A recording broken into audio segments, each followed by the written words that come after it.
Hey there, I'm Sarah with WTI. Are you a fan of the classic Broadway hits of Oklahoma or The Sound of Music? Well, then you're not alone because those are the result of the collaboration between Rodgers and Hammerstein. Something Wonderful, this book by Todd Purdom, gives you an inside look into those two men and their relationship. I enjoyed this book because I appreciated understanding more about the creative process behind the music and songs that I've come to know and love. Music from The King and I, music from South Pacific and Carousel.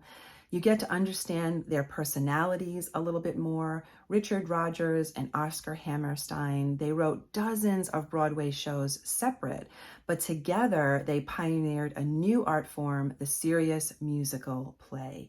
So if you're interested in learning more about Rodgers and Hammerstein and getting to know a little bit about the creative process behind those famous musicals that you probably know all the words to the songs, then I highly recommend giving this book a try.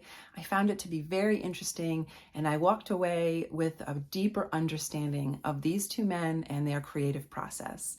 And that is my point of view.